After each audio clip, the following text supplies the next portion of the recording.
Cool. Welcome everyone to another episode of the Ponytails podcast. My name is Andres Gamboa. I'm here in the beautiful country of Bulgaria. Man, we have been welcomed by some of our friends here on the show. You guys might remember Rado from an episode a while back, Radoslav Ivanov. He's over here to the left. You won't see him. But here we are at the historical park in Bulgaria. That's what you see in the background. It is a beautiful, beautiful park. If you guys are ever in Europe, it is a must-see. You have to come over here, especially if you sell books. They're going to treat you like royalty, as we have been treated here in this trip so far. As you guys know, this is part of our European tour that we're doing for the Ponytails podcast, and we are having a blast. Please forgive any sort of sound or weird noises in the back. We are in a live space, so obviously this is different than a studio. You're just going to have to forgive us for that and the sound, but I'm sure we'll make up for it with wonderful stories. Now, with me today, Alex Kerezov. Did I say it right? Exactly. Hell yeah, man. Right. Okay, you went to the university, UNWE. What was this? What was UNWE? University of National and World Economy. It's the economics university of Bulgaria. Okay. The biggest Oh, one. shit. I went to school for economics. Yeah. Let's go. You sold for 6 summers from 2014 to 2019, and part of the Highlanders organization. And your favorite scroll is number 5. I will live this day if it is my last. Is that correct? That's what you put on the form anyway. Yeah. That was never my favorite part of the book selling thing, but anyways. Odd part, was it? No, it was I will act now. I will act now. I will act now, yeah. I will act now. Well, that's good enough, man. Well, welcome to the show, bro. Thank you so much for Thanks, being man. here. Appreciate it. I'm excited. So we were talking before we started. You had a podcast before. Yep.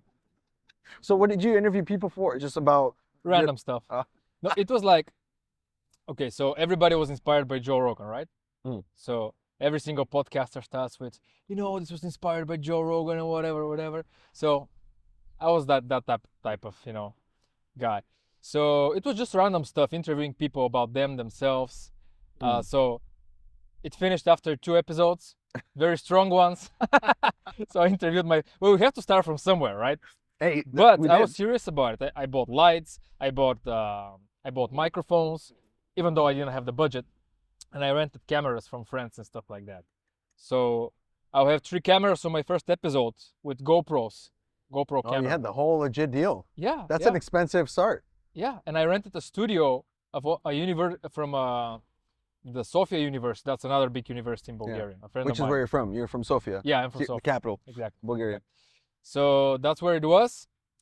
The first editing took 10 hours. I Yeah. almost killed myself. I had 0 experience in editing, like 0. I had to figure out everything. The second time I gave it to a friend of mine because, he had experience in editing. The guy said, dude, it took me 10 hours. I'm not going to do it again. Yeah. So after that, life turned me around, and that's how it ended pretty much.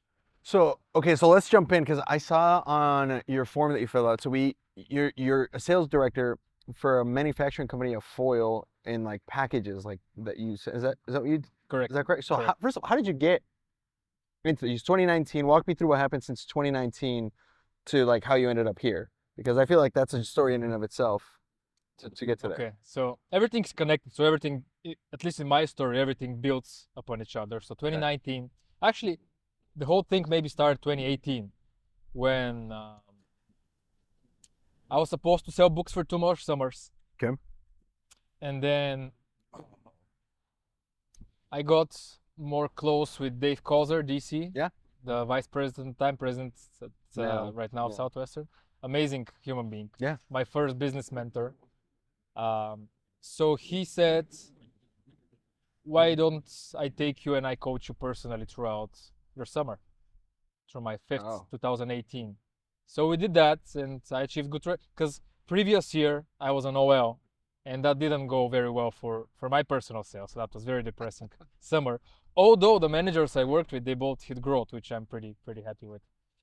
So my 5th summer, he coached me throughout the whole summer. I achieved growth award. Anyways, it was a good summer. Then my 6th summer, we agreed that I would go by myself in the middle of Wyoming. Nobody sold in Wyoming. I was the only guy.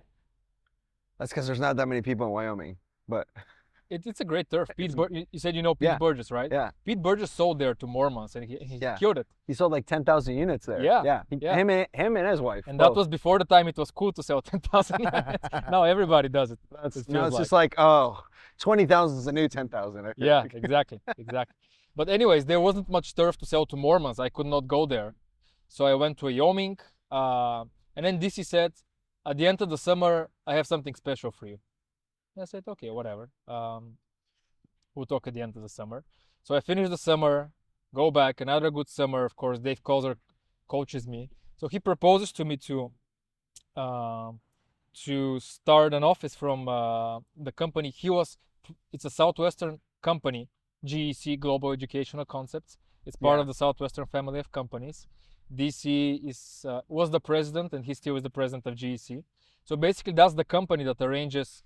It's a sponsor company for visa companies. So in order for a European to go to America on summer work and travel, you need to have a sponsor company, and the sponsor company pretty much guarantees for you in front of the American government, telling that person is legit. Yeah. He can go and he we can apply hired for a him. visa. Yeah. Exactly.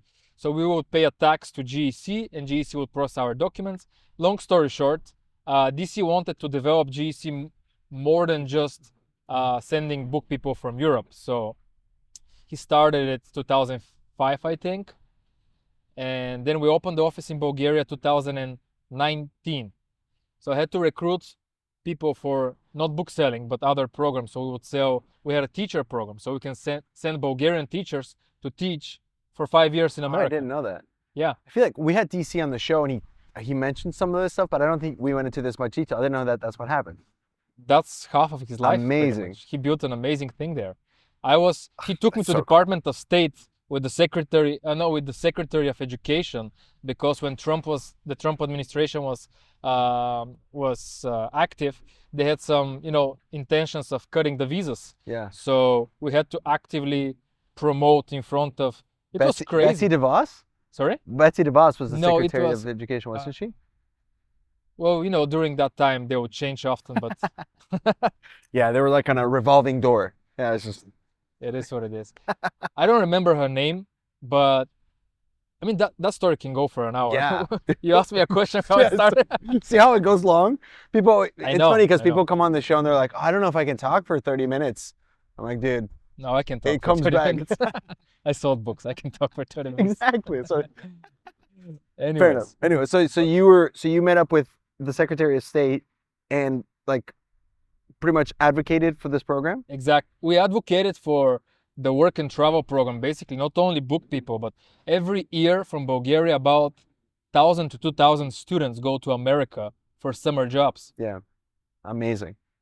It's crazy. And that's a worldwide summer work and travel program. Many visas get issued, thousands worldwide, especially from Europe. So during checkout of 2018, probably it was, DC gathered me and a few other book people. I think you know them, Katerina Darnovska. Yeah, love her. Yeah. We're going to see her later. Yeah? Yeah, during the trip. Say hi from me. Yeah. And some Veronika Repkova, Yep, I remember her. Yep. Tim Tsahodinov. Love Tim. He's in my fantasy league for EPL. Yeah. No, Tim was not there. Oh no, although he's a buddy of mine. But we were a bunch of people, so we're these book kids, and then we're going, it was crazy. He flew us to Washington, D.C. Then we go into this office of a lobbying company. Yeah. So we had to do this in America. Like in Bulgaria, that's not legal. Like lobbying, it's illegal. In America, It's a wild concept, right?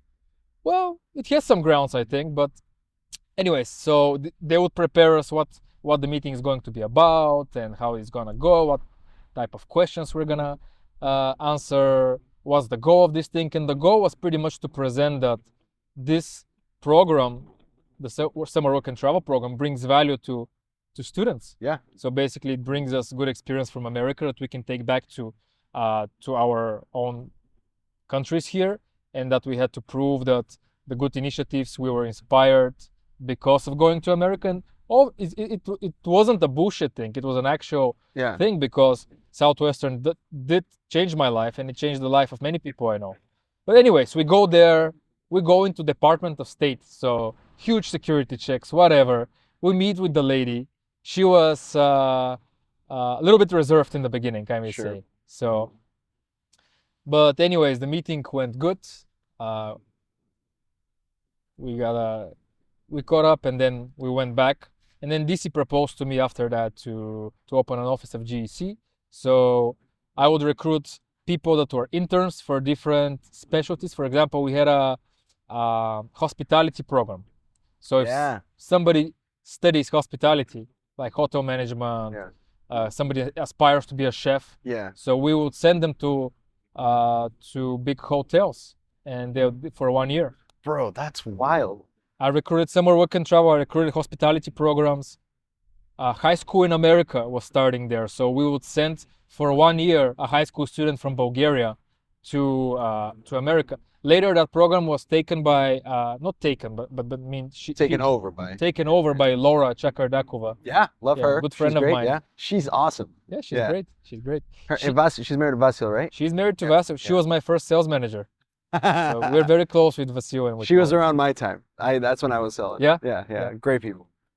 So she did that for a while. So I did GEC for a couple of years. 2019, I got some results. 2020, I doubled the results of how many people we're going to bring, and then COVID hits. What's COVID? I don't know. Yeah, Never heard of it. yeah, that little virus. That flu? That was the the flu. the China virus. The China, yeah. Anyway, so and then I would have hit my target for recruiting. I doubled the results from first year, and then COVID hit. Everything stopped. Yeah. A lot of uncertainty. We had to cancel all visas, although I was still managing some parts. And then around May, it was clear that because we were on standby for Yeah. 3 months, probably even more.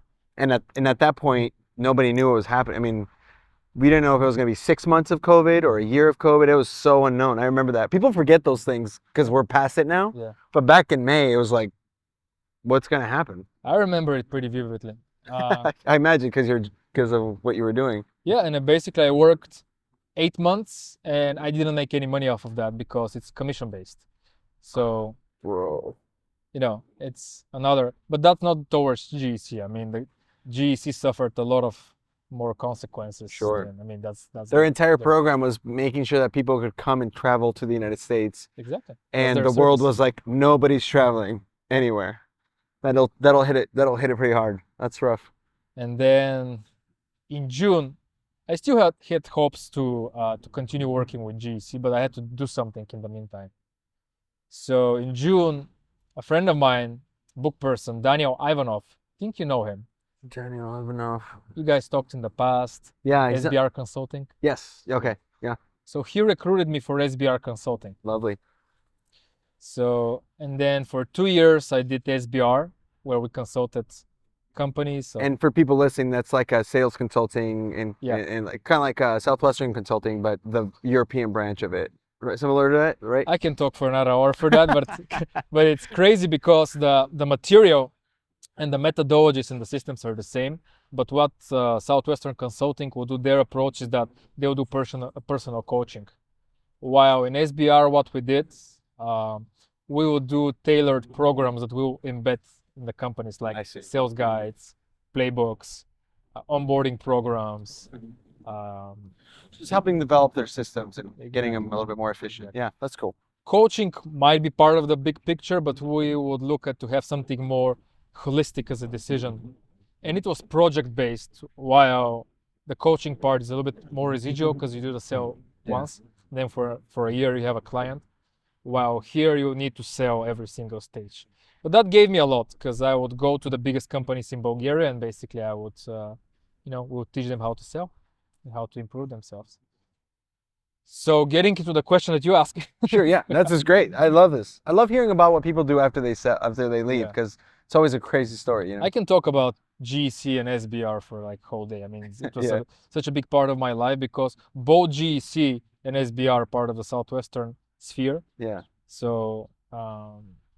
I'm the only person I know that worked in 3 different Southwestern companies. Just it- jumping around. Yeah. But it was the environment that caused it. Anyway, so I was cold calling on LinkedIn, and I would cold call on many people every day. And then a random guy responded. He was like, "Sure, what is it about? Let's have a meeting." does not even have a profile picture on his LinkedIn. I even think he's like, whatever, some lone wolf doing whatever. So we would do I did a 30-minute presentation on what we do in SBR. He would not even have his camera up. And I'm like, okay, so what are you doing? He's like, I have multiple businesses, I'm like, okay, some sort of. I tried to close him and he's like, yeah, we'll talk. Let's end it here. I'm like, sure, whatever. Then the guy, a month later, he calls me and he said, I want to recruit you for my company as a key account manager. And I'm like, well, I'm not really interested because I like what I do currently. But let's meet, and I would love to meet you in life. Open-minded. Yeah, absolutely. And I meet the guy. Turns out that he's one of the, he's been a Forbes magazine cover.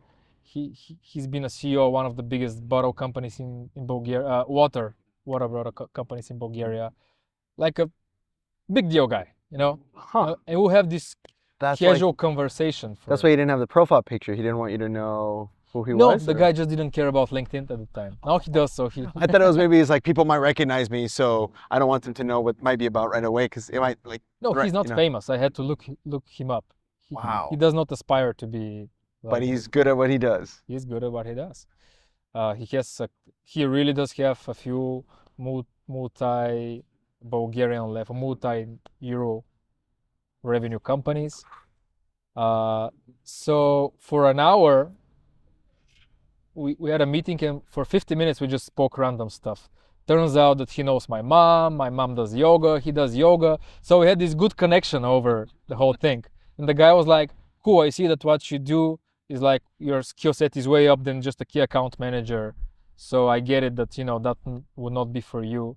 But let's keep in touch and we will do the training and whatever. And I say, okay, cool.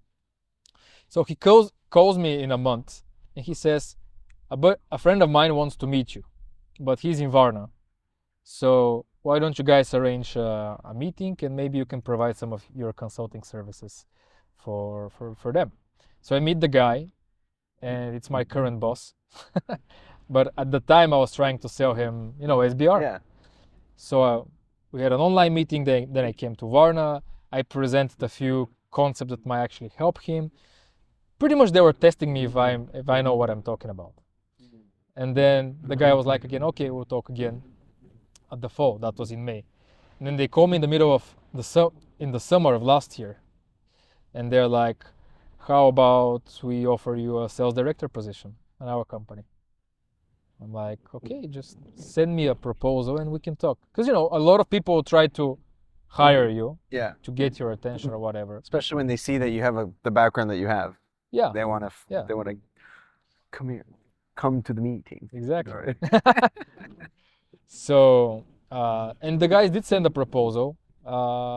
We negotiated a little bit, but I just wanted to make sure that they're for real, they're serious, and I accepted. So, September of last year, I moved to Varna, and currently I manage the sales of two manufacturing plants that produces foil for flexible packaging.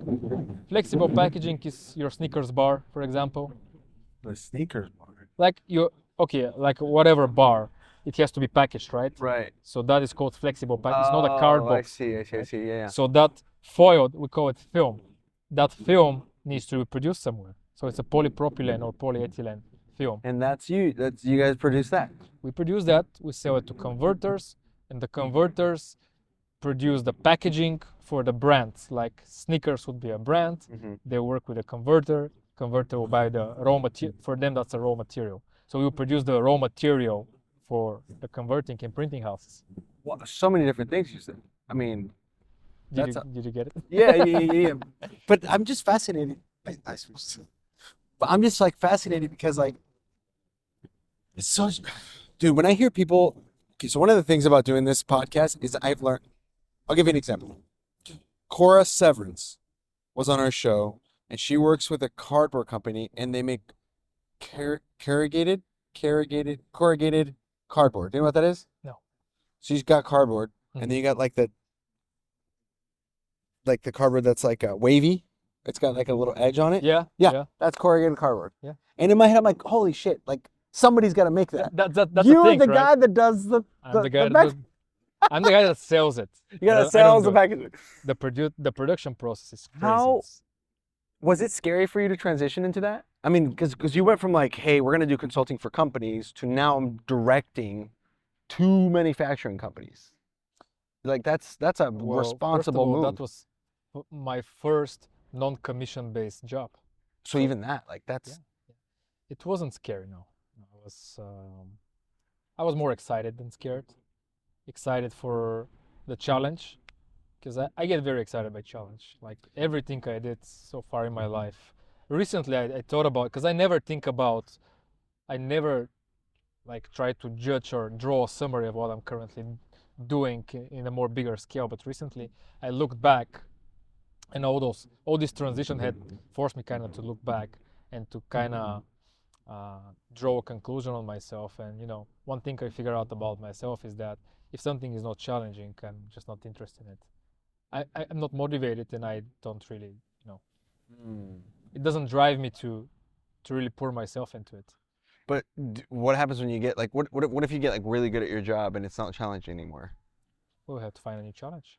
Oh shit, you're one of those. You gotta keep moving to the I'm next not thing. that extreme type of guy where there were those book people that if I don't sell like 100 units today, I'm gonna sleep in my car. That never works. It works for me. But for me, it has to be challenging in order to be for me to be driven. I never worked anything that was easy. Selling books wasn't easy. GEC wasn't easy. SBR definitely wasn't easy. Yeah. Well, okay, so let me ask you this. So what part of this, because this, you said it's salary job, so that's already different than what you're used to. Yeah. What are some of the things that are a little different of what you're doing now? And what are some of the things that you're like, oh, I can take from Southwestern, like, and pour into this? You know what I'm saying? Like there's gonna be some Everything is stuff. different. Yeah, okay. Absolutely everything. Interesting. Everything is different. So now I'm more in the sales management role. Basically, I manage 25 international sales partners. all over. Yeah, they all over the world, Yeah. from America to Middle East, from Scandinavia to South of Africa. All those guys, average age 50. I'm 29. That, So you can imagine. I was gonna ask you about that. You're probably Yeah. young in the industry. I am. Wow. Is Yeah. that intimidating? Like when like some 50-year-old guy's like, what the hell does this guy know? Did you run into any of that when you started? Oh shit. When you get into those type of businesses that are very like production of raw material, production of commodity raw materials, basically these are rather conservative businesses that have established certain traditions, I may say, because we're talking about millions, a lot of money, Yeah. so you have to be very precise about how you move. So people from there, when they get into that industry, they don't typically change. So they're very knowledgeable. So yes, I am intimidated by, but in a good way, with respect on their knowledge, because those guys, I'm never going to be able to reach the technical knowledge that they have about the films, about the packaging. So I rely on them very much. But when it comes down to business, I'm pretty confident that Yeah. I know what I'm doing. Especially after SBR. Oh, yeah. That's such a huge Yeah. experience to the corporate world. I mean, it's just With SBR, I was on a daily basis with meetings with CEOs of the biggest companies Yeah. in Bulgaria. that gives you a lot of cojones. Yeah. I met the president of here, or the CEO of this. And Especially when there's something that you can give value. You can solve their problem in a way. yeah. This guy has been doing it for whatever he's doing for 20 years very successfully. Then he says, dude, I have this problem. And then you walk him through what you would do. Yeah. That gives a lot of humbleness and confidence at the same time. Yeah. That's so cool, man. Are you now that you're more in like a corporate role where it's like a salary job, it's not a commission-based job, is there like room for you to like improve, or is like what does like the next 5 years look for you? Like what's your goal, I guess, within this role? Because it's different. Yeah. When you're in commission-based, you always have a goal. Make more money than last year, or at least make the same, or when you're selling books, there's like this many units, so now here's growth, or this many people I recruited, next year I want this many people, or like there's always bars, right? But with a corporate job, it's not always as clear because you can't make more money because you're not selling. You know what I'm saying? So Yeah. how do you like set your goals, and what does it look like for you in the next like 5-10 years? Well, from position standpoint, probably I'm not gonna move a lot in the next few years, Sure. but I don't really aspire to. For me, it would be more achieving the vision of the company. So they have drafted a 5-year vision plan of where they want to end up. Nice. They want to be a billion lev. Lev is the Bulgarian Yeah. currency. So they want to be a billion lev company by 2026. So they did the plan. No, 2027. Sorry, they did the plan last year. So my goal is to support that as much as possible, meaning making budget, making sales, putting the sales structure that is needed to do that, growing the different components, because it's very there's a lot of moving parts here, and since we sell in a lot of countries, every country have their specifics. Sure. We have a huge line of Yeah. products that we can offer, so I would say it's complex.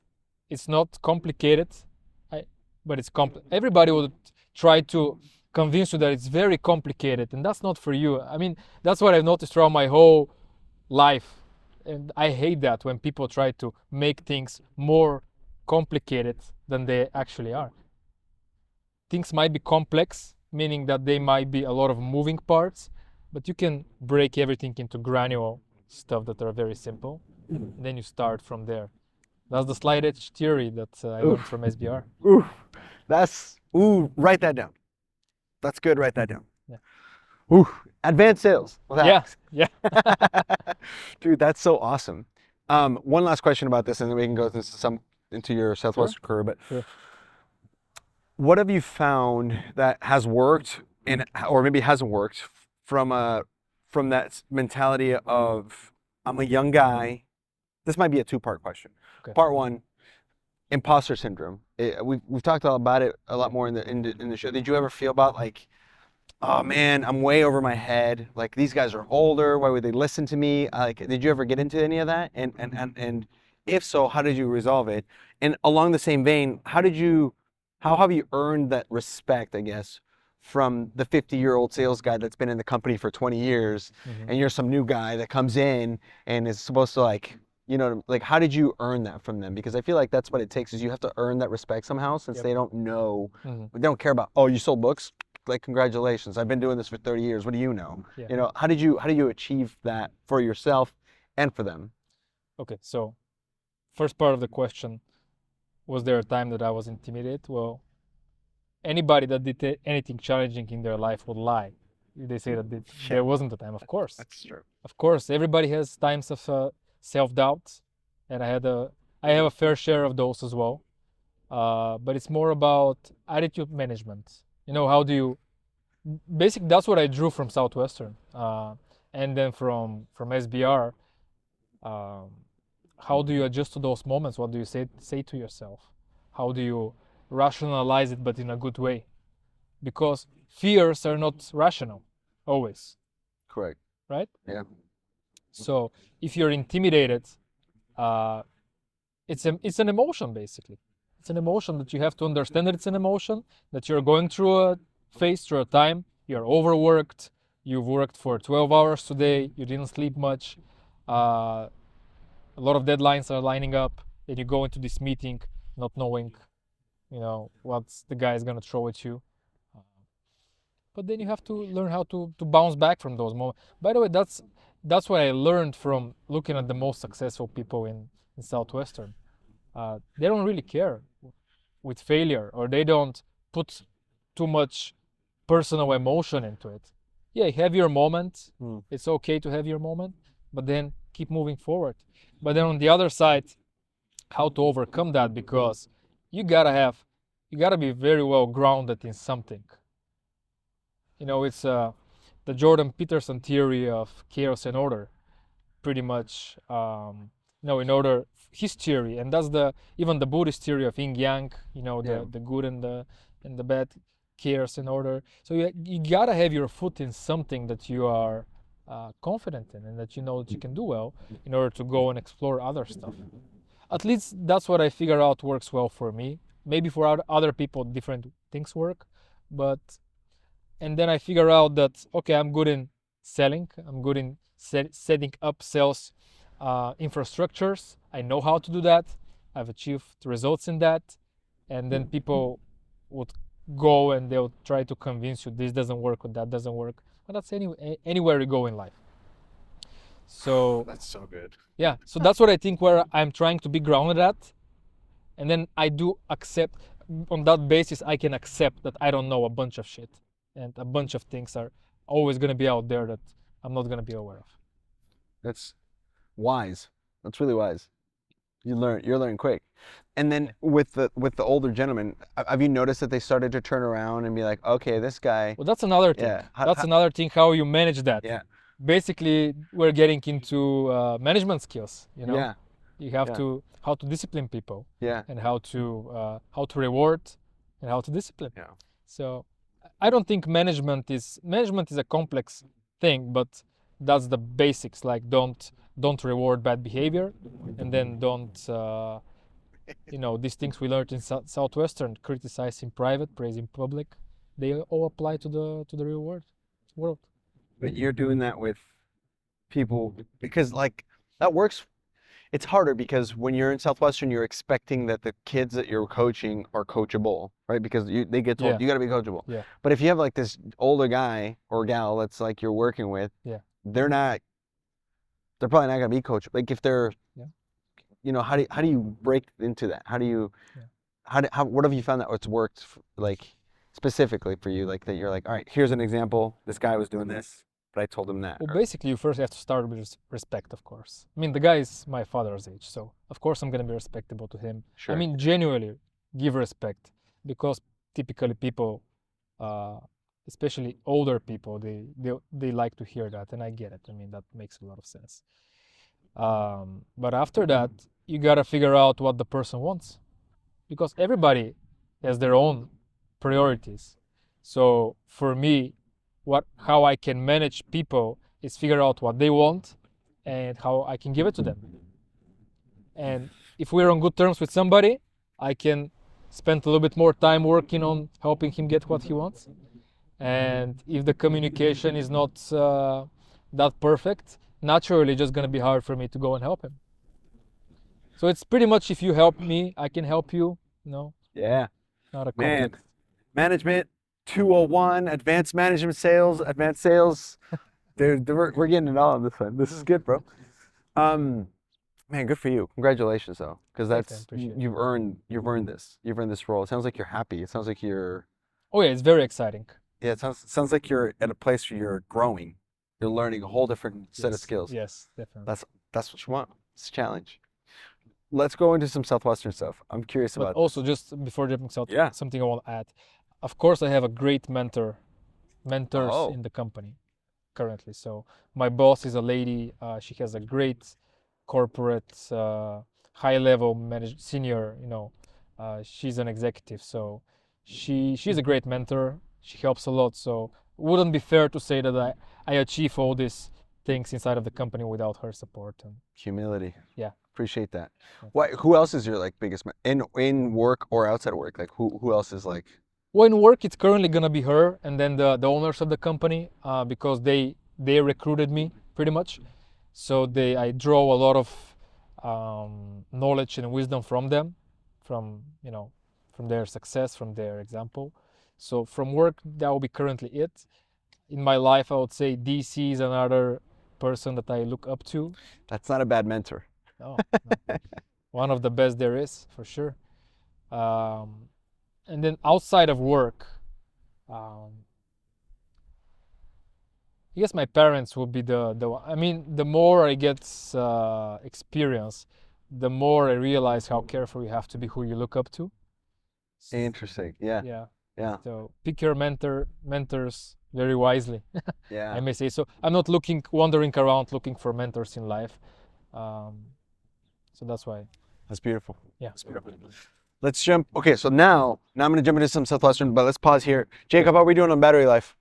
All right, we're back. We took a quick pause for refreshment break Sure. and camera change. By the way, big shout out to Boca Productions and Jacob Levine for helping us out with the video. Huge help. Appreciate you guys for helping. If you guys need some video work, my man, hook it up. Hardcore for sure. Also, big shout out to Enlight Energy. They are looking for new people. So if you guys are looking to go into some solar, make some good money, work into some other jobs information, let us know. Dude, let's pick up what we were talking while we were off the air, because that was an interesting thing that we started getting into. Do you want to get into that? Absolutely. Okay. All right. So while we were off, I mentioned that it's a different kind of skill. So we can kind of get into this a little bit before we go into, and this is a good trend, like mid-transition.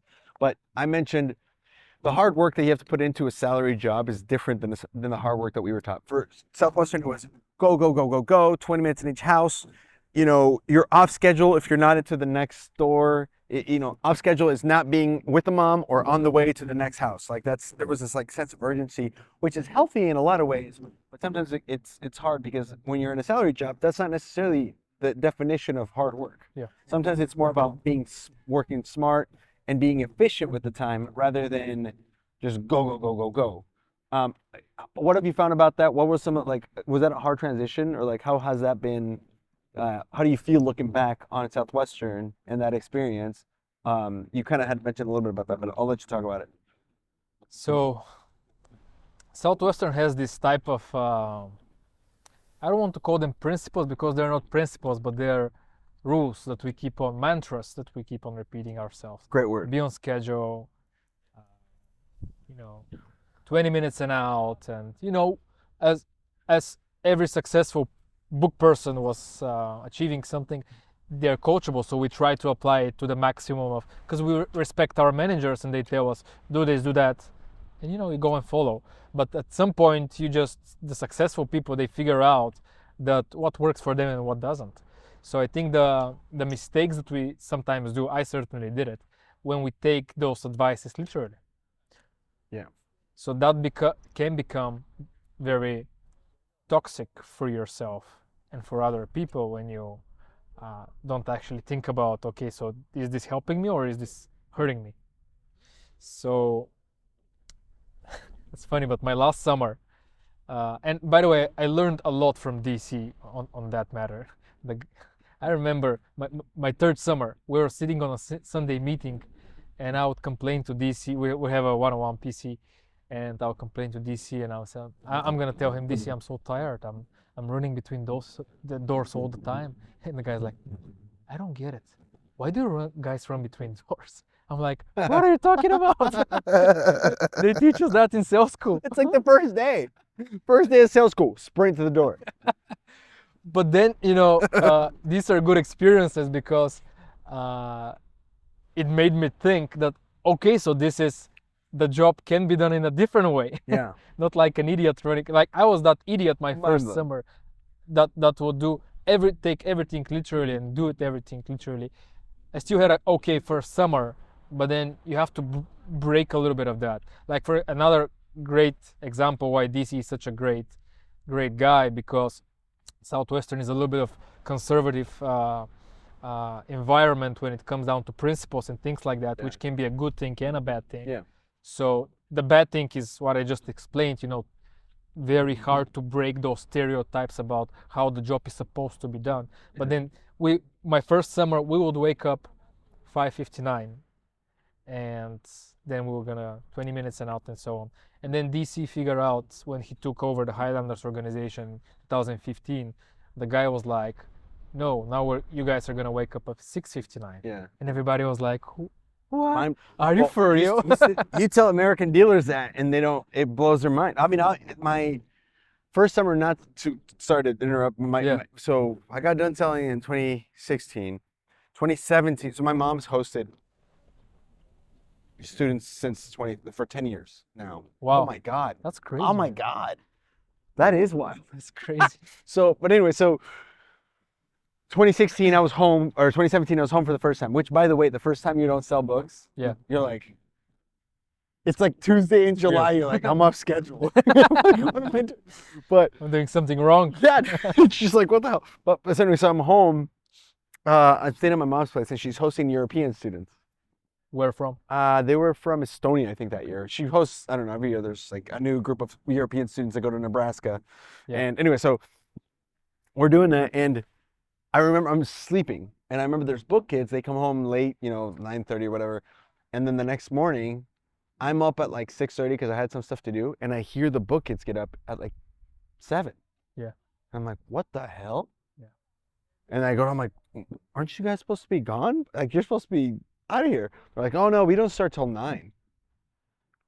And it just, everything I knew, it's just like, Your world collapsed. yeah. I'm like, is this how these motherfuckers sell so much books? Like, what is Yeah, going actually. on? But it is. So anyway, sorry. But when you think about it, It's you know, crazy. we have these rules. We have this perception of how things are, and that's maybe what gets us wrong in life is we have this perception of how things are supposed to be versus what's actually helping you. But yeah, so DC changed that. I heard recently that they even decreased the demos to 25 or something No. like that. For yeah, No. I don't know if it's true or not. Blasphemy. Jacob, did you hear this? They changed the demos. So word on the street Yeah, is that this year, is it just for Europeans or is it for... I don't know. I heard about it. I think for our division, for the Highlanders. They changed it to 25 demos a day. that the U.S. is changing it to 9 a.m. To what? To 9 a.m. start time too. But I mean, when That's what we're talking. it's crazy because, 25 demos sounds... but when you think about it, DC took an organization that everybody thought was going to collapse after Robin. Robin Mukherjee Yeah, after and Robin Chris had to Adams. leave. Yeah. Well, Well, after Chris Adams was at E1, but then Robin is the founder. He was the manager of Highlanders up to 2014. Yeah. And then he had to leave, and everybody was thinking that the Highlanders are no more. Yeah. So DC stepped up to the game. He became the DSL for the Highlanders, and he made all those changes. And now, when you see where we are right now, Emil Tsvetkov broke the record. Then Peter broke That record. his record. Then Peter broke his own record Yeah. again. And Then we Dennis and Angel just got done selling. We're gonna record with them. They just got done selling 20,000 each. Yeah. Something's working. Something is definitely working, and DC definitely knows what he's doing because he's very good at, actually managing people. Gives you a lot of space to fail. He knows how to discipline and how to reward. Yeah. Exactly what we, and I got to see it firsthand on me. No, he would not tolerate a behavior that's not okay, and then he would reward a bunch a behavior that's working for you he would let you. At least that's my theory. He would let you sometimes fail on purpose, but he does not want to crush your desire, your motivation. DC, can I do this? Go ahead, son. Go and try it out. Yeah. Let me know how that works out for you. Yeah, yeah. That's beautiful. So- How did you first get recruited? So you're from Sofia. Yep. Originally. For people who have not looked up at a map yet, so we're in Bulgaria. We're in like where Europe meets Asia at the bottom, essentially. Like we're by Turkey, Yeah, so we're east of Italy, east of like way southeast. we're above Greece and Turkey Yeah, Greece, Turkey, in and every you're just a little bit meaning of above. the word. Yeah. I'm kidding, man. I'm kidding. So yeah, Nice. so we are southeastern Europe. So Bulgaria is a crazy country when I think about it in history because we're close to the Mediterranean, but we are not Mediterranean. Yeah. We're close to Asian and Oriental influence because of Turkey. Yeah. And then we used to be part of the Eastern Bloc, so we had that influence as well. Yeah. So Bulgaria is a very interesting nation. And the history, by the way, Yeah. to give a really quick recognition to the park. We just did the tour. Yeah. And just learn about everything that's happened in these lands for the last literally 6,000 years Yeah. plus. Yeah. Incredible. Just amazing. Beautiful. And we drove here from Sofia to Varna. I mean, it was like mountains, flats, and then we went into some really curvy, windy, awesome mountainous roads. It's beautiful. Here, literally, the mountains meet the sea. Yeah. Yeah. So it's Beautiful country, man. Bulgaria has always been the bridge between Europe and Asia in that part of the world. That's why it's so mixed up. But anyways, the question was how I got Yeah, recruited. so how did you, yeah. So Sofia is in the west part of Bulgaria. Varna, where we are right now, is on the east part. So we're on the Black Sea here. So in Sofia, I was first year in university. So I remember in one of the lectures, somebody would come, they said something on the microphone, and then they handed us these little sheets. And I had no idea what I was filling out. Literally, like I had no idea what I Oh, was you filling were out. a name sheet. You were a survey name. Yeah, Oh yes, I love it. I love. but I was so out of it. I mean, had no idea what's going on my first year in university. I remember I was feeling so when you apply and when you get accepted, they will hand you this package to fill with documents. So I'll fill everything without even knowing what I'm filling out. Turns out that I opened a bank account because there was a bank inside of the university. I needed a bank account, but I didn't know that I opened one by mistake by just filling out a bank form. Anyway, so that's what I filled it out. I had no idea what I was filling in. So my manager after that, she calls me. That was Laura's sister, Okay. Laura Chakardakova, so Victoria. We're good buddies to this day. She's a great person. So she calls me and she explains me something about the program in America, business, whatever, you know how it is, the phone approach. I said, okay, let's meet anywhere. But then I got sick, I remember, and I had to cancel on her. And I'm like, I'll call you again. And actually, I did call her after that. She must have been thinking, no, whatever. Yeah, we spoke about it after that. She was like, I definitely threw your name after that in the trash can. I mean, she didn't think that I would show up. But then, I gave a promise that I would go there. I called her, we met. Then I had the presentation. Vasil did the presentation. Have you met Vasil? Oh yeah. Yeah, he's very Yeah. expressive. Yeah. The guy went crazy on that presentation. I had no idea what he was talking about, but he was so excited, over the top. So, it's just contagious. Yeah, His his enthusiasm, energy, yeah. his energy. I love him. He's so funny. Yeah. Yeah. So, that's how.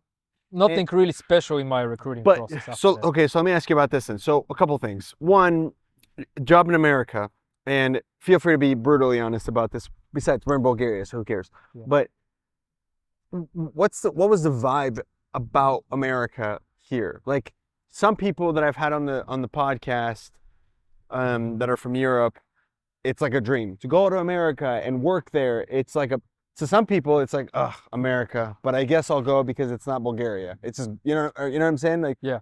What was your attitude about like coming overseas? Yeah. What was the image of the idea of here? How do they paint it? Like, what did you expect? I guess. That's a very interesting question because, first of all, 10 years ago, it was slightly different than today. Oh, hi. So, It feels like it was 30 years ago.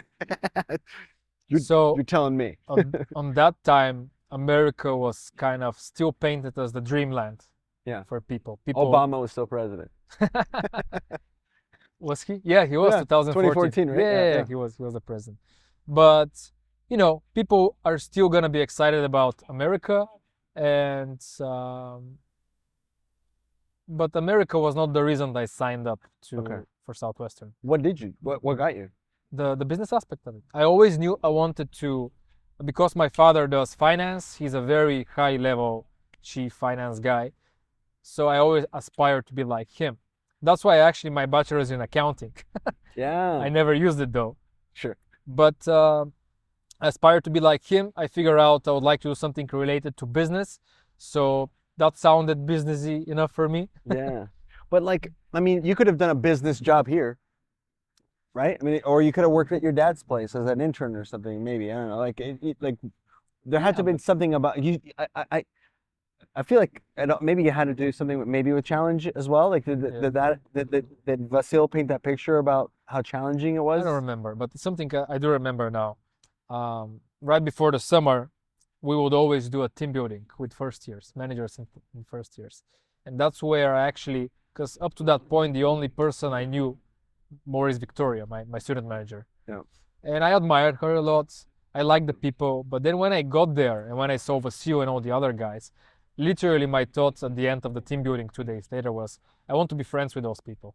Yeah. Literally, that's what I want to be like those people. I want to be friends with those They people. have something Yeah. I need. Yeah. Absolutely. Yeah. So that, I think, that's what drew me, the business idea, and then definitely the people. Amazing. So now you go to America. Yeah. Where did you go the first time? That's it. Now we get. Now we're talking. So our organization went to Michigan. Oh, yes, that's awesome. Well, first of all, That's what a cool. great place. It's beautiful. Yeah. And the people are nice. Yes. Generally speaking, Yeah. Midwest nice, right? Yeah. What was your first impression? Was it what you expected? Was it different? What was your first It was thought? crazy because it was like in the movies. Is it? Yeah. Yeah, that's what I was thinking. Like everywhere I look, it looked exactly like in It the looked like movies. Home Alone or something. Yeah, like the diners were the same. So I never had that perception of America, how it would look like or whatever. But it was definitely very interesting for me. I still I get that vibe and feeling when I go to America that when you look around, it's just different, right? Oh my Europe God. and America. Oh my God. So Yeah. Like that's in so many ways. yeah, Like, yeah. the cars, the way the streets Exactly. look. Yeah. Exactly. Yeah. Exactly. How even the little things like at the airport. Yeah. When you go to the mall or whatever. The But light switches. yeah, the light switches, I was the telling sink, yeah, the toilet. So it's funny because we've been here now like 4 days, and we were in Milan in Italy. Yeah. Before we came to Bulgaria, and I was saying that, like, generally speaking, it's the same. Like, almost culturally, it's kind of the same, and not like in big culture stuff. I'm talking about like your day. Like, for example, you go to work, you get off work, you go maybe have a beer with your friends, you watch sports. You go to dances. You have friends that you hang out with. You have barbecues. Yeah. Like, generally, all that stuff is the same. But the stuff where it's different, it's so different. So for me, I was like, we're looking at we stayed in an Airbnb. That's this Yeah. old Italian building, and I'm like, where the light? I'm looking for like the light switches, as I know, like to flick them, like, Yeah. and I'm like, what the hell? And it's just this like little button on the wall. I'm like, is this click? And I'm like, holy shit! That's not a light switch. It, like, that's the to me, that's what makes it so different. Is like those little things, but there's a lot of those little things that is what really makes up the shock of the way the It's house is almost roofed. surreal Yeah. in the beginning. Like it's like you're in a different world. Yeah, I mean, just kind of like you described. I mean, we got off the train from the airport in downtown Milan, and we literally step outside, and I'm like, this looks like in the movies. Again, the romantic movies where the girl goes to Europe and she meets, and I'm like, holy shit, this is exactly what it looks like in the movies. It's so weird, but you're right. You're just like, That's the exact feeling I Wow. had when I went there. But wow. Did you speak English at the time? yeah, I did. Okay. It wasn't perfect, but it was good enough. Okay. So our organization was the only organization in that part of America. So the other guys were in Indiana, I think. I'm not sure. Rough. Somewhere very rough because the previous year they had a very hard PR The problem. PR, yeah, that would have been FBI got involved. 2013. Yeah. Yeah, 2013 exactly. So initially we were supposed to go there, but then they changed something. No, actually, no, that's right. Nobody went to Indiana. They went to. I forgot. We were supposed to go to Indiana. That's what I get. Because that was where like the whole stealing children thing, and then it got on Facebook. That was like the first. It was FBI got involved. Yeah, it was bad. It's crazy. It was really bad. It's crazy. That was so crazy. Okay, so you get to Michigan, or even Nashville. Also, Nashville's a trip. What about the culture of it, like the execs, or the sales talk, or like all that little Southwestern stuff? How did you like? Was there a point where you're like, this was supposed to be a business thing? What the hell are we doing singing about books? Like, did you ever get into that? I liked it.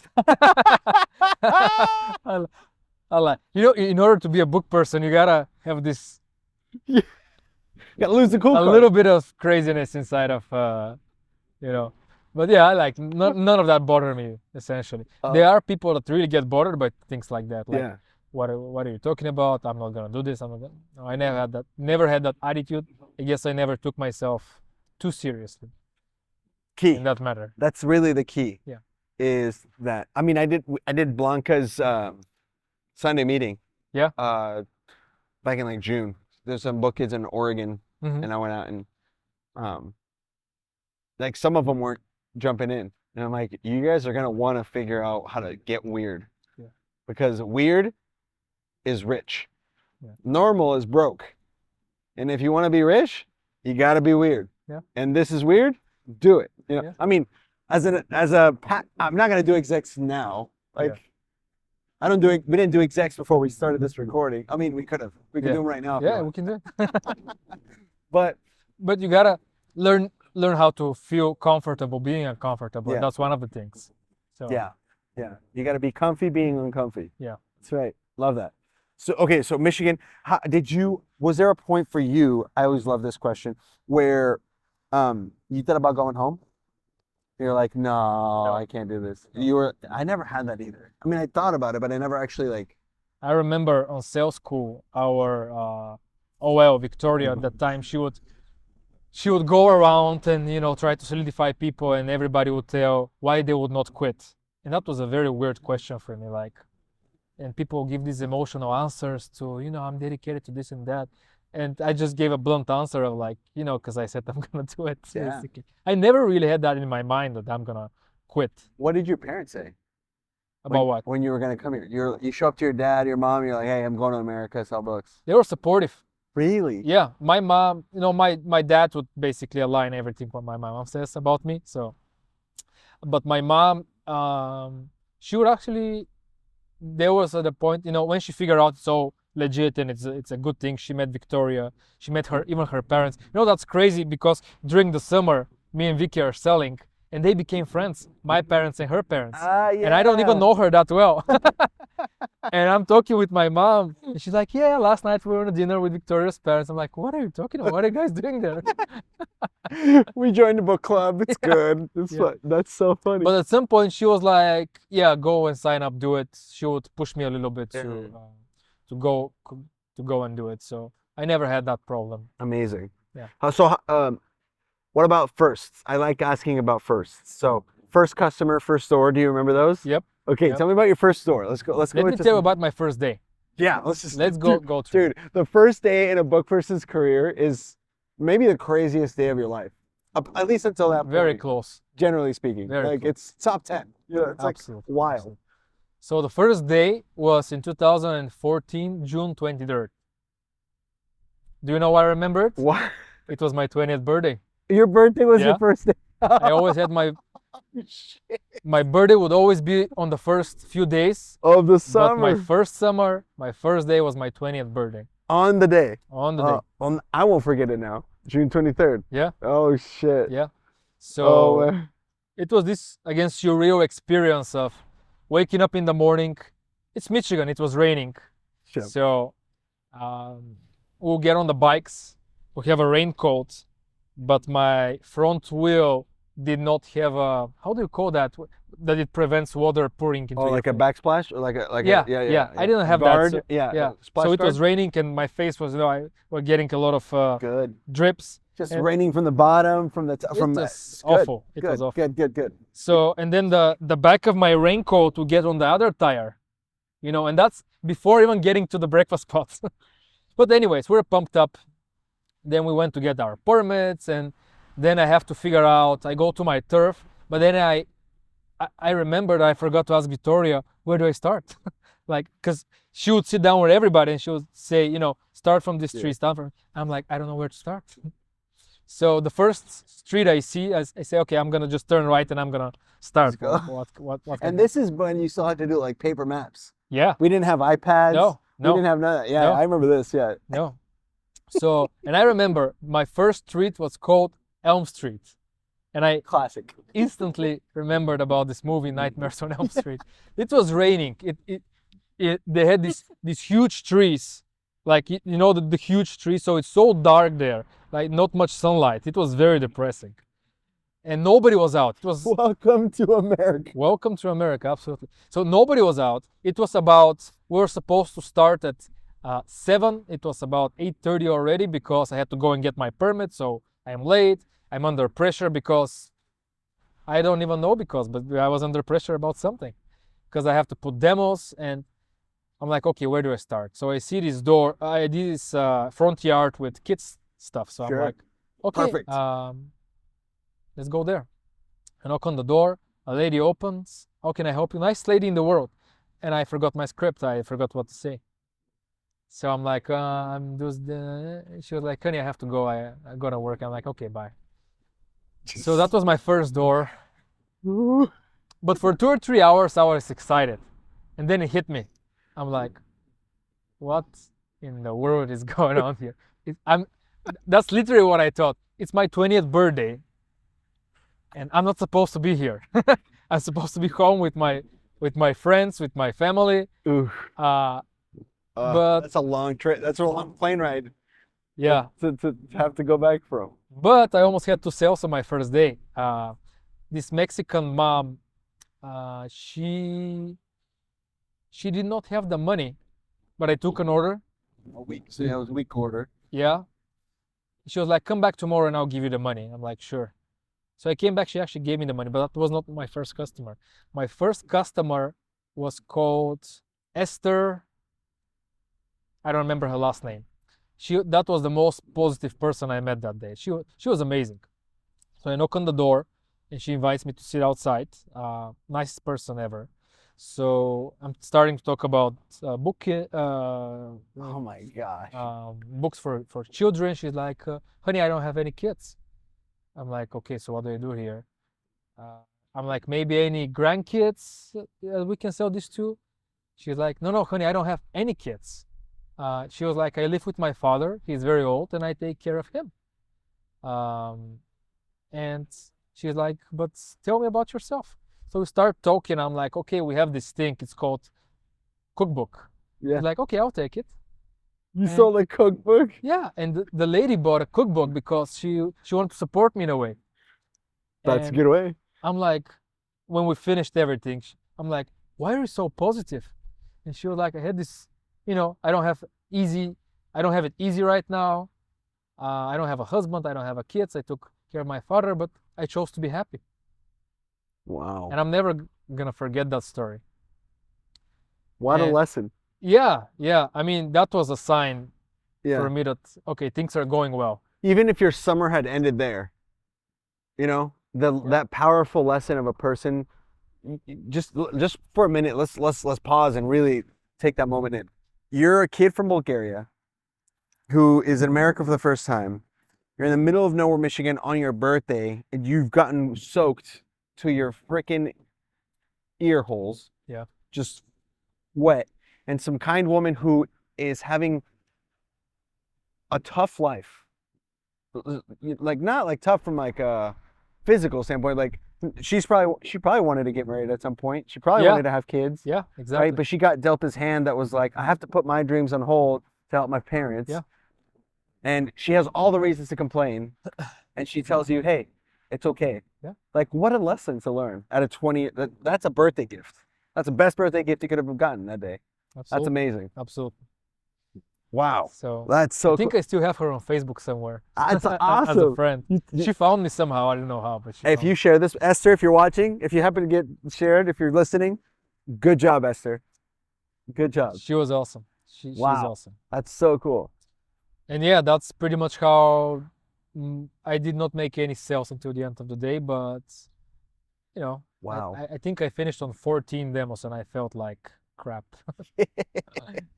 But Vicky was reasonable enough, and she was like, "That's okay. First day. It's gonna get better." And so it did get better. So yeah, How did you decide you wanted to come back? What happened? again, I felt it throughout my whole Southwestern career. Probably I had the same feeling before my first summer. I just felt there's more to this. There's more I can learn, more I can gain. The people I like to be around. For me, it was never a question of until my 5th summer that I don't want to do this. I never had really had doubts about if I want to do it or not do it. It was clear to me that Really? that's what I'm doing. Yeah. Now, how did that summer go for you overall? Like, did you end up like, and not that I care about units, but like for your sake, were you able to like improve, or did you have like an okay summer and then you came First summer? Yeah. I had an okay summer, although I felt very bad at the end. I mean, last 2 weeks are almost 0 weeks. Wow. Yeah, it was very tough. Were you off schedule? No, I was there, but Grinded. Victoria even Vicky moved me to a different territory, and I don't know, I just, maybe I quit mentally. That's what Yeah. happened. I was so tired by the That was end my of the fourth summer. summer. Yeah. So that was tough. But then I finished 1,100 units. Hey. Yeah. Hey, that's good. Yeah. Today's dollars, it's like $9,000. Yeah. And in Bulgarian conversion, that's not bad. Like when you bring it to like Well, Was the it unit was less? $6 per unit, so about $6,000. Let's say 10 grand in Bulgarian money. 10 grand. That's a good summer. Yeah. And but the lessons. What do you feel was the biggest point of growth after your first summer? Like what do you feel that you gained the most? After my first summer, yeah, confidence for Just- sure. Confidence. bulletproof. That's how I felt after I came back. Yeah, Bulgaria. I don't that's know a great why. feeling. I don't know why, but I felt so good. It's such a good, like you know that the drive back to Nashville is amazing. But Pasha, you know Pasha, Yeah. he was saying that Great wasn't this- guy. yeah, great guy. He was saying more that it wasn't really the drive back to Nashville, but like when he landed back in Moldova, and he was like, "Holy shit, I just did that." Like, how did you feel? Like, what was the point in your after your first summer where you were like, "Oh my gosh, I did it"? Did you ever have that moment? I don't think so. No, not Really? not like that. I'm trying to go back, but really for a few months, at least a couple of months after that, I felt so good about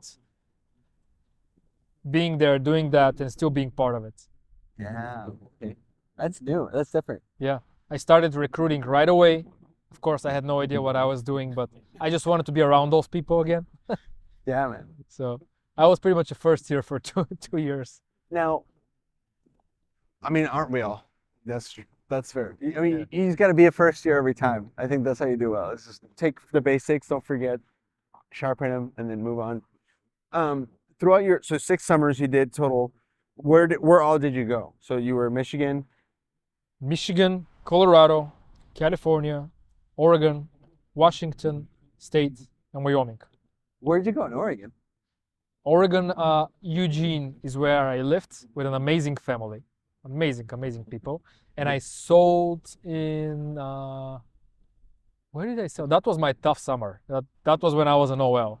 So I had a pretty emotional summer. I Right. sold in Lebanon, I think. Lebanon. Yeah. I live in Portland, so Yeah. I'm curious. Out of all the 5th or 6 territories, what was the best territory?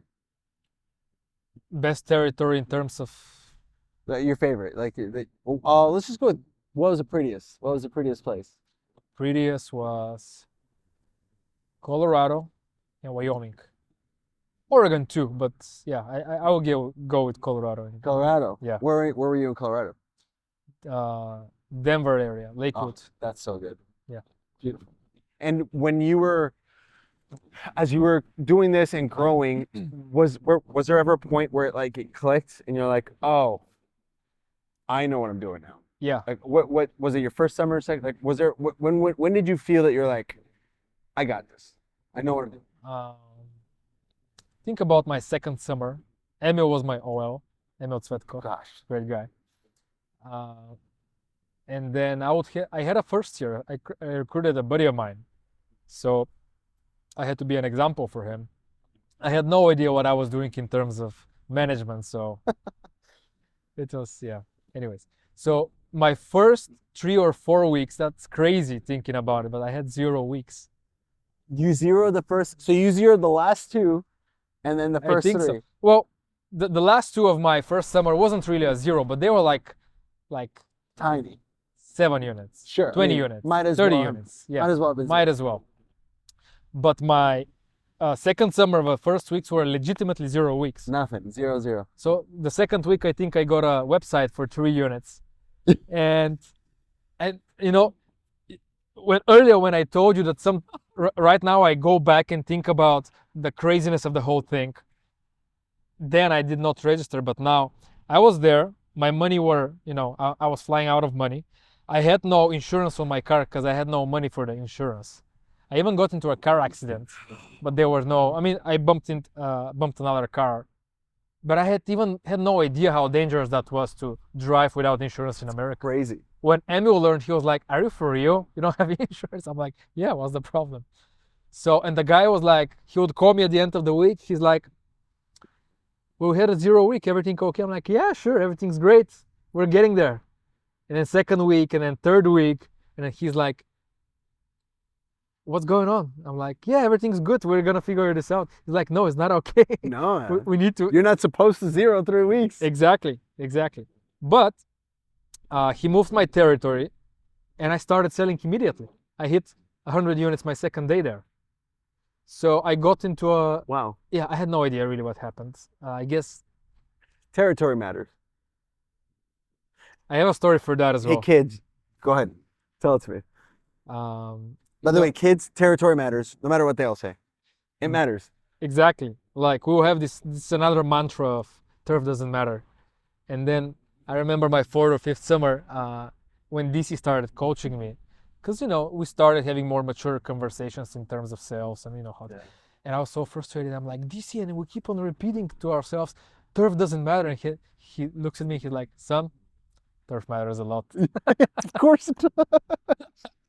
it before I get yelled at by my brother who's a DSM, Yeah. it doesn't matter if you know how to sell in every kind of territory, or if you're good at selling every kind of territory. Like it matters when you're trying to break above something. Like you can sell what a first year sells almost anywhere. Yeah. In a trailer, I sold in a trailer park my first summer. That's the best way to put that. Oh, Absolutely. that's so good. You can sell like 1,000, 2,000 units almost anywhere. Like, okay, not almost anywhere, but Generally. like Yeah. where first years get placed, they can for sure have an okay summer.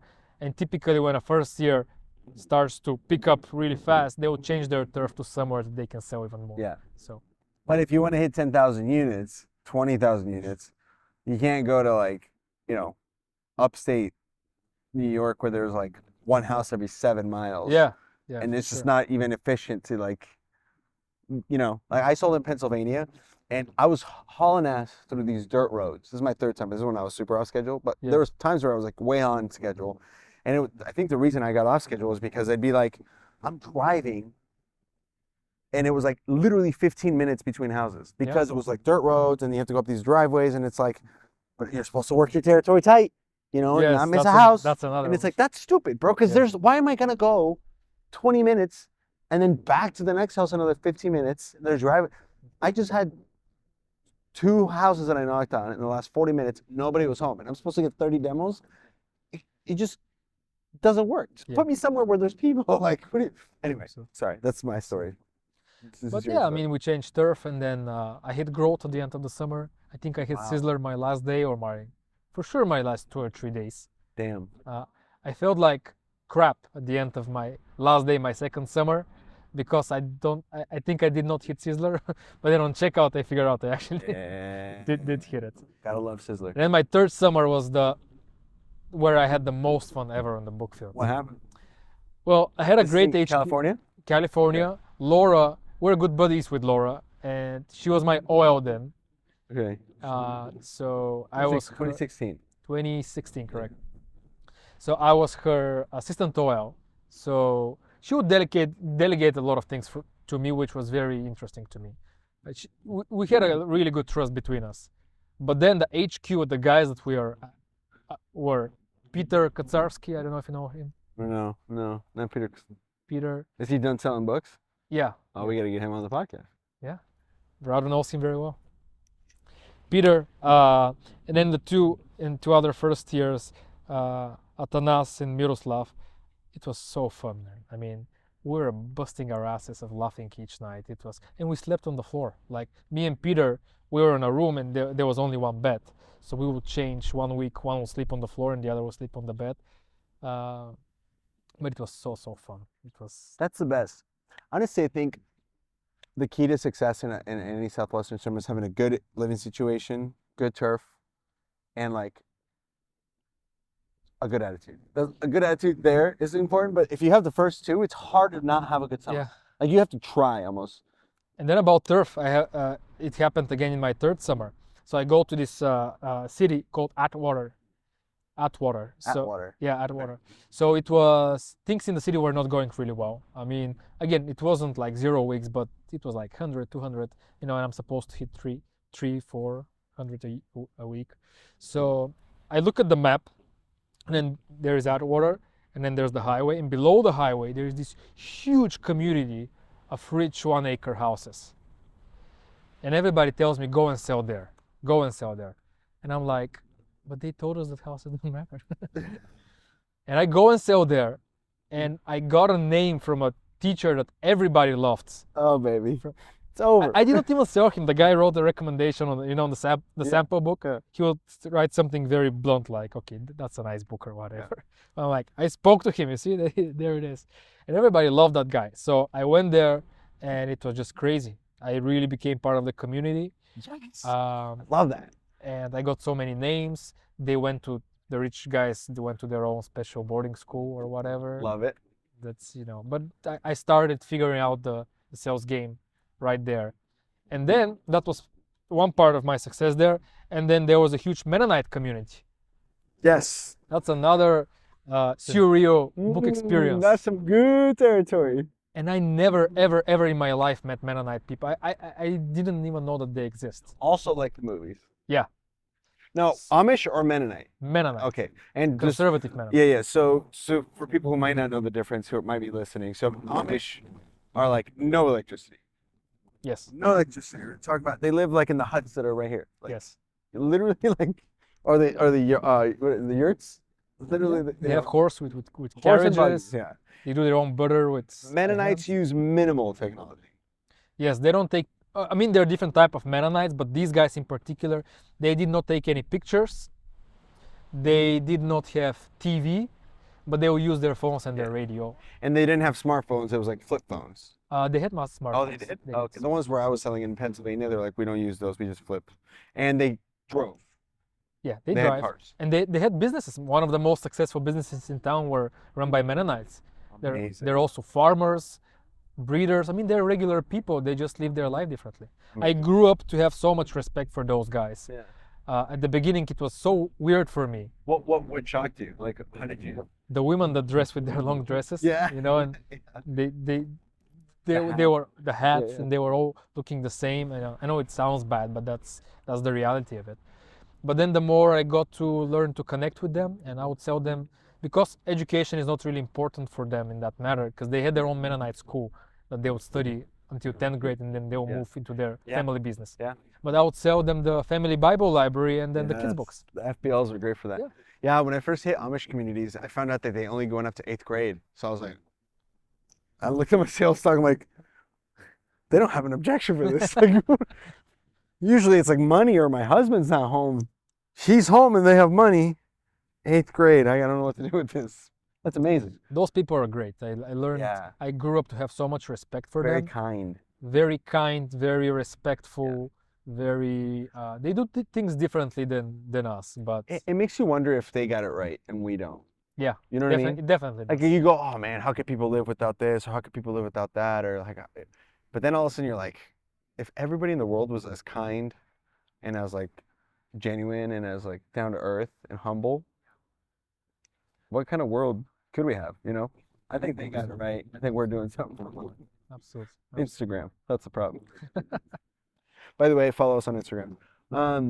Dude, that's amazing. Now, as you look back on your career, throw me some highlights that you're like, man, like this is crazy. When they, like car accidents, blue light awards. Throw me some of those like memories that you're like, I'm never gonna forget this.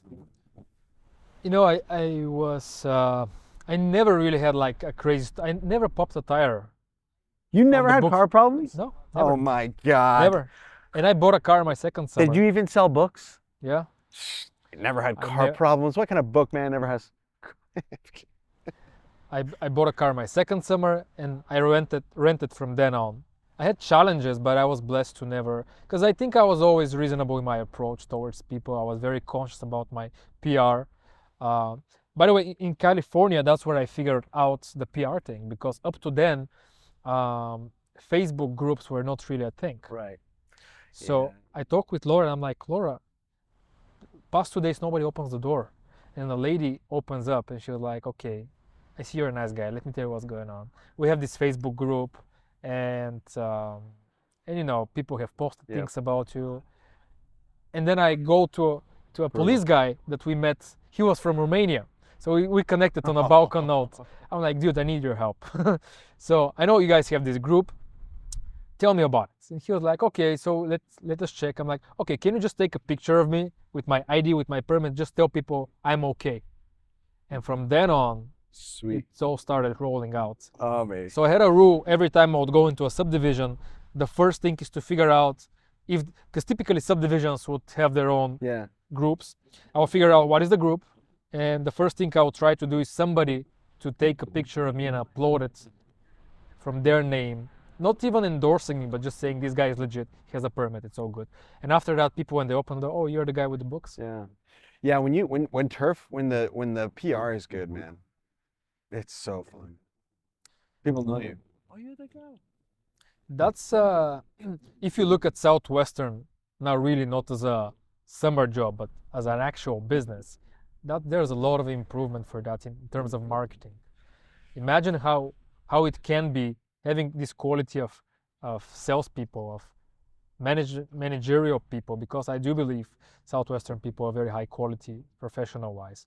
But if we can manage the PR proactively instead of just creating Facebook pages and waiting for somebody to go and like our Yeah. pictures. You want to get my theory on this or my Yeah. thought on this?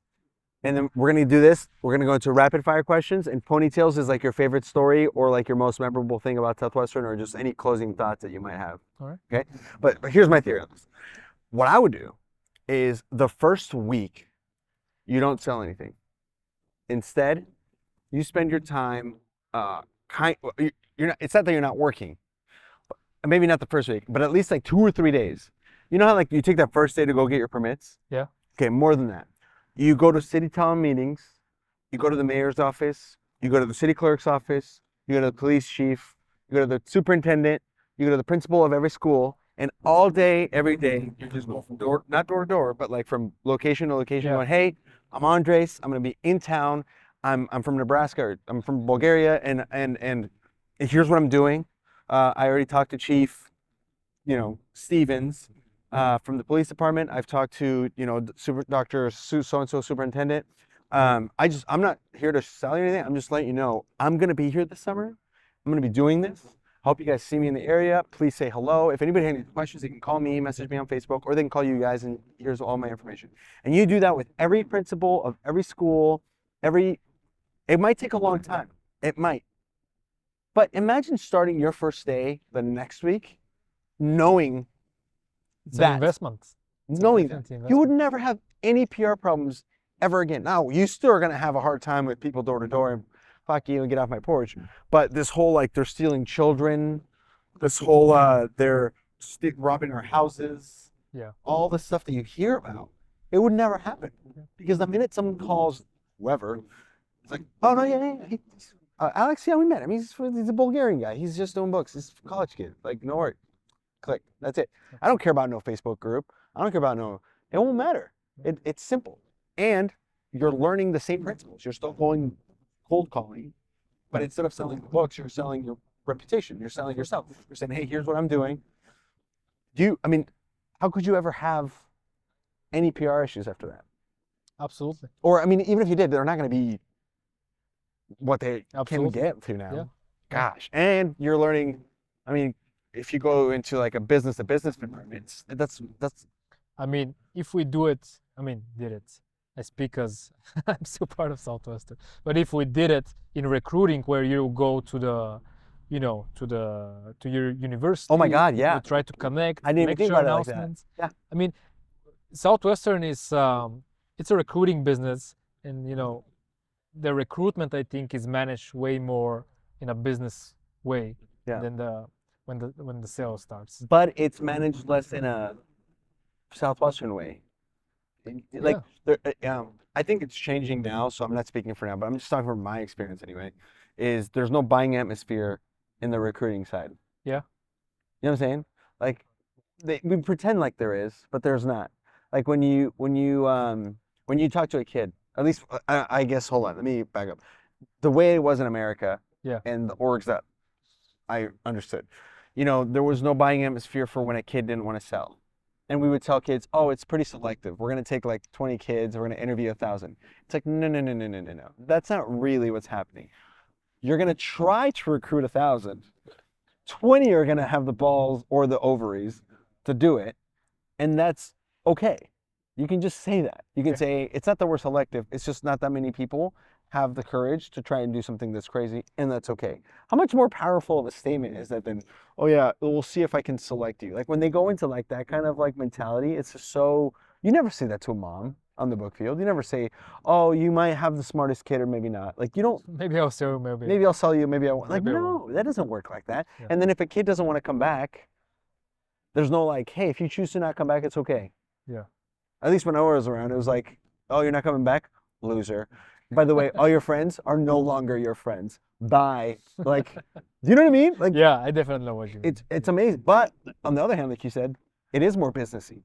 Like, Yvette and Grant, you know, at least with us, we did meet with, we had a good relationship with the career services office in our university. All of the interviews, if not most of them, were conducted in the career services on campus. Yeah. Like, they loved us there. Absolutely. And the professors were like, oh, yeah, you're the book guys. Yeah, go ahead and do your announcement or whatever.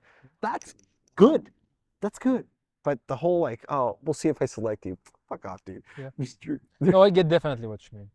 I mean, when Dan Moore came to Bulgaria in 2016, we did an interview. I was able to get contacts from Bloomberg TV. So me and Dan Moore went on Bloomberg TV Bulgaria. Oh, no way. And they interviewed him about what we're doing in Southwestern. Yeah. That's great PR. Yeah. Wow. That's amazing. Yeah. That's great. Let's see if we can get Bloomberg TV for ponytails. All right. Okay, so let's get into some rapid fire questions. All right. So rapid fire question number one. What was your, I think you already said this, but I'll ask it anyway. What was your favorite summer overall? It's my sixth summer. Oh, your sixth? Yeah. Oh, but your third earlier you said was really, really, what happened in your sixth? My sixth summer, I went by myself in the middle of Wyoming. Oh. Throughout the whole summer, I only met once with another org that came later. So I went there, 0 contacts, 0 leads for HQs. So I went into the city, I go into a motel, and then I cannot find anybody to host me for the summer. And on my last day, literally, again, I'm running out of money. So DC is like, okay, just start selling and you'll figure out something. And on the last day, I booked the motel. I'm like, shit, I have to pay, for another week here. And then I found a old couple. They're like, yeah, sure, we'll take you in for 2 weeks. They just wanted to test the waters. Yeah. And then that was one of the best HQs. The grandma cooked for me, Oh. breakfast, Oh. dinner. Ooh. They did not let me pay them rent. I mean, they literally adopted me there. And Oh, you gotta love it. and that was it was, I had the freedom to do whatever I want. I had no organization. That was a concept in Bulgaria that nobody did up to that point, so I was the first one to do it. It was a lot of fun because I could arrange things the way I liked it, and it was the first summer I did not take cold showers. Interesting. How did you sell the most that summer? Yeah. How much did you sell?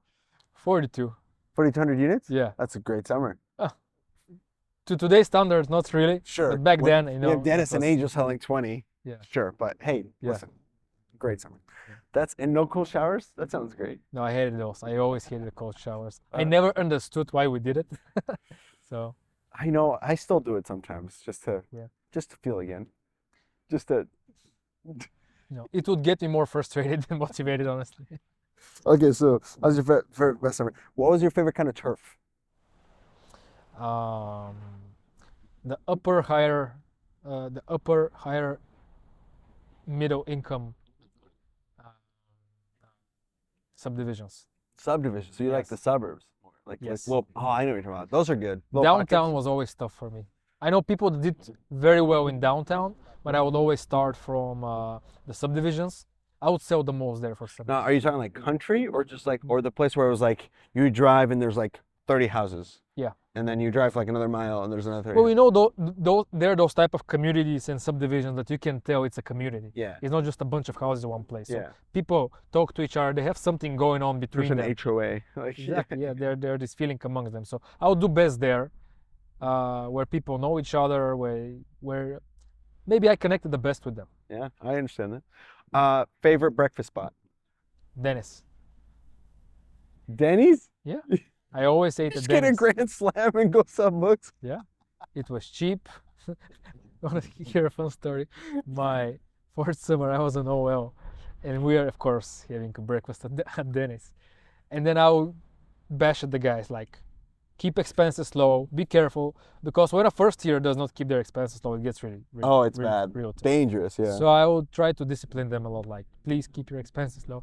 And the guys were very strict with it. So I remember one morning we had Cheryl. She was our waiter throughout the whole summer.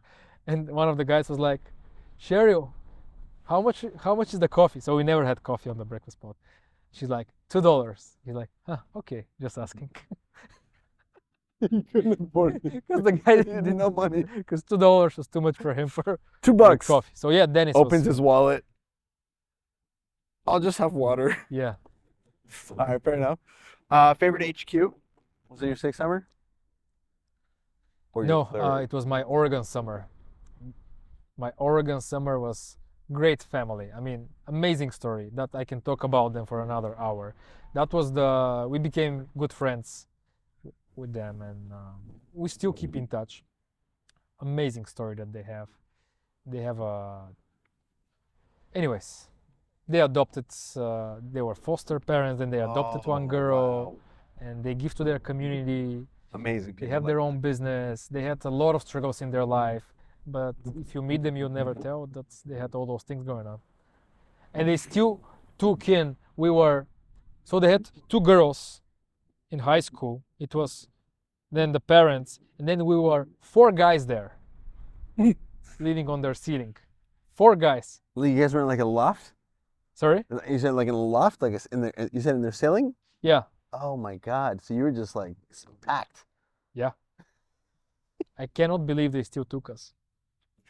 Because you enough. can imagine, I mean, when you have two young girls taking four unknown guys, Yeah. That's a lot. That's crazy. but they were Dangerous. great. Favorite advanced sales team?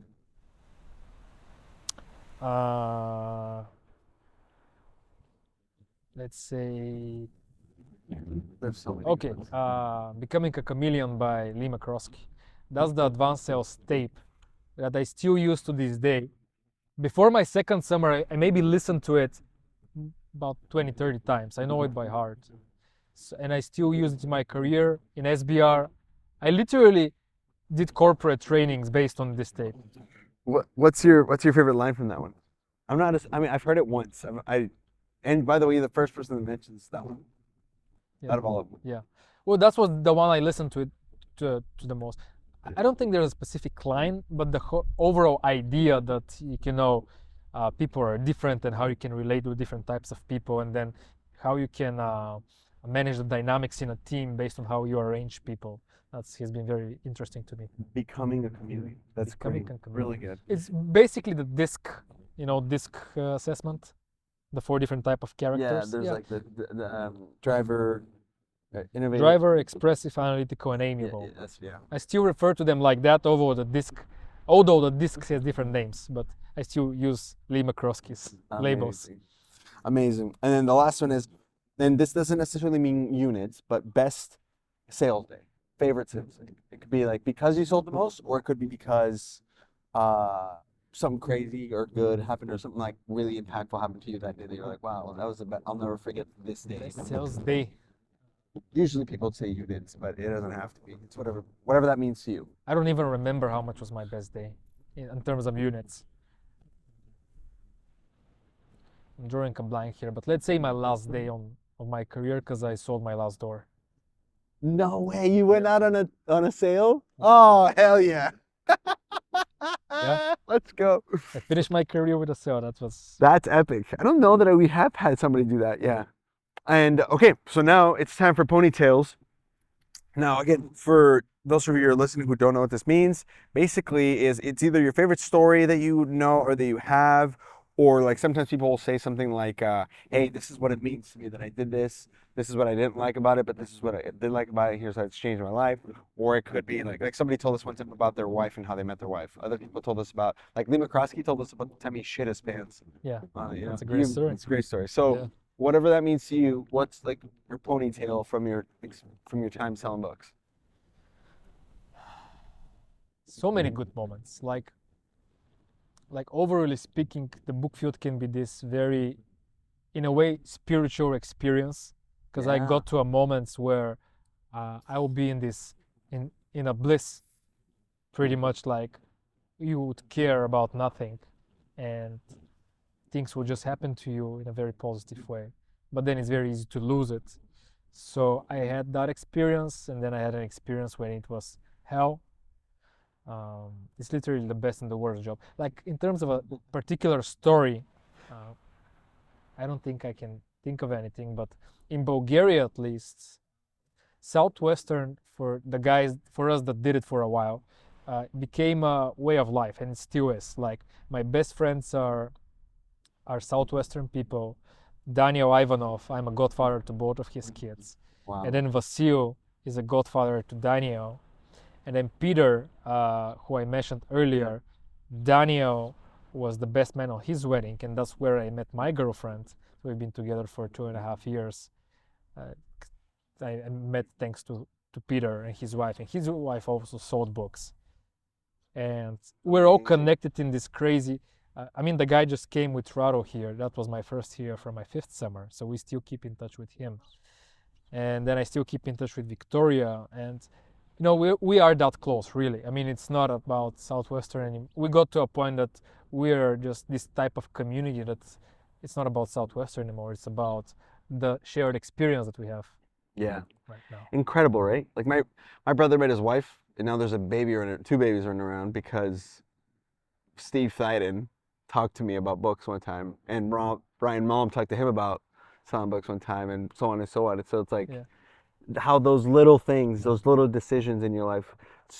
You could have skipped class that day, you didn't get that flyer, And that would never happen. and we wouldn't be here. Like Absolutely. wild, right?